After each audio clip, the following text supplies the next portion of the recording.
un drame. Nous ne pouvons pas l'accepter. Rappelons qu'à Sivens, la lutte légitime demeure inachevée et la mobilisation d'actualité. Un projet de barrage toujours aussi destructeur reste à l'ordre du jour. Aujourd'hui, à Strasbourg, nous serons les porte-voix de ceux qu'on empêche à Sivens de rendre un hommage solennel à Rémy. La FDSEA a manœuvré pour empêcher le rassemblement demain à Sivens. Elle empêche la famille, les proches, les amis et tous celles et tous ceux qui veulent rendre hommage digne à Rémy de pouvoir le faire. La FDSEA ne sont pas les amis de la nature. Ailleurs, sur d'autres luttes, ils sont contre les opposants, dénigrent les zadistes et usent de violence comme ils ont pu le faire sur la ZAD du Testé à Sivens en début d'année.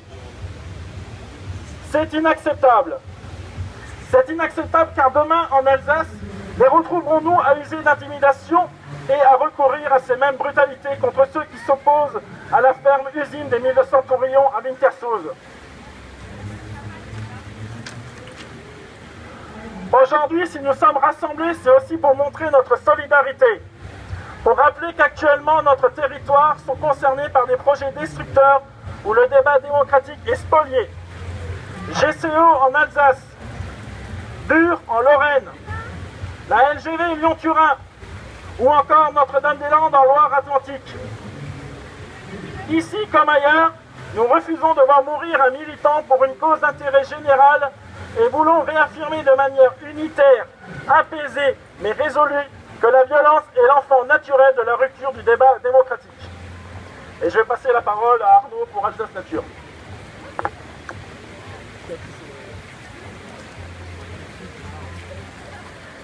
Bonjour, je suis membre d'une association qui est un peu à l'image de celle dont Rémy était membre et ce pourquoi il était là-bas à Sivens quand il est mort. Une association qui est fédérée au sein de France Nature Environnement, tout comme les Alsace Nature. On a trop souvent l'impression que quand on veut défendre la nature, des espèces vivantes qui ont le droit d'exister pour elles-mêmes, on le fait comme des fauteurs de troubles, comme des gens qui s'opposent à ce qui est censé être le progrès. Alors la notion de progrès, la notion de crise aussi, parce que souvent c'est un des arguments qu'on nous oppose, sur un champ économique, c'est des notions toutes relatives et on est en droit d'en discuter. Dans une démocratie où l'État ne devrait pas être celui qui tue les citoyens, mais celui qui protège tout le monde. Alors, un petit coup de gueule, le silence des pantoufles ici, c'est aussi le bruit des bottes ailleurs. Ailleurs dans les autres pays, où on continue à prédater l'environnement et les populations, mais ailleurs en France, ailleurs en Alsace, ou ici à Strasbourg, où on veut construire une autoroute qui, s'il ne devait pas être assez rentable, serait renflouée par l'argent de tout le monde. Donc contre tout cela, il est temps que les gens délaissent leurs pantoufles pour arrêter le bruit des bottes, parce que sinon ils seraient de plus en plus forts devant chez eux aussi. À chacun ses responsabilités. Hommage à Rémy.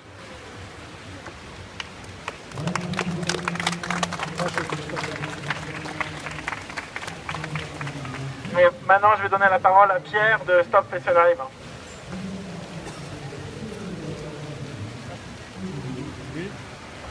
Voilà, merci. Bonjour à tous, salut camarades. Oui, Stop Fessenheim est là tout le mois d'octobre, depuis le 3 octobre jusqu'au 31 samedi prochain, pour demander la fermeture immédiate et définitive de cette centrale nucléaire de Fessenheim, la plus ancienne, la plus en mauvais état, on va dire, malgré ce que dit EDF, de l'ensemble des centrales françaises.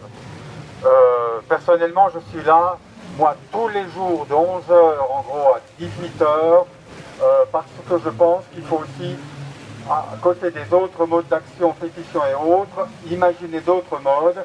Et ce mode, c'est justement une présence dans la durée. Notre combat s'inscrit dans la durée, puisque maintenant, la ministre de l'écologie a dit clairement, et probablement définitivement, avec M. Hollande, malgré la promesse du président de la République que ces centrales ne fermera pas avant la fin de son mandat, comme il l'avait annoncé et promis en 2017.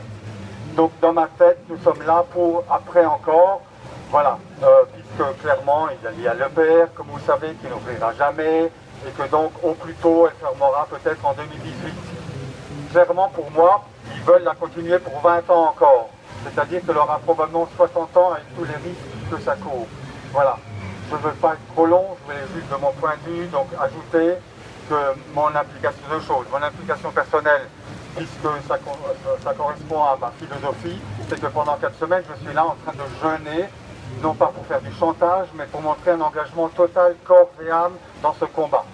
La deuxième chose, et donc aujourd'hui j'invitais les gens, voilà, à sauter un repas.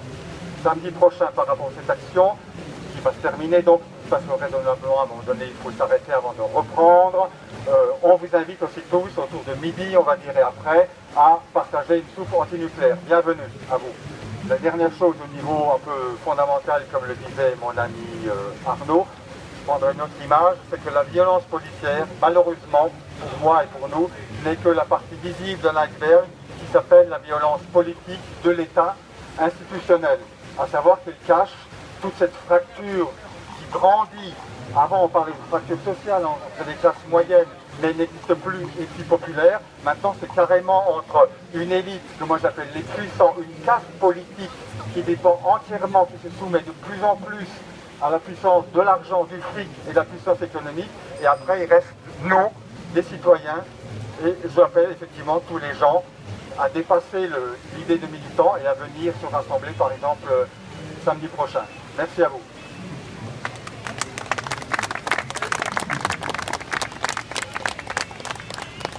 Merci Arnaud, merci Pierre. Alors maintenant, pour être en phase avec ce petit rassemblement, donc en hommage à Rémi, nous allons faire une minute de silence. Et pour ça, je vais vous demander de vous allonger par terre. On va faire un day-in.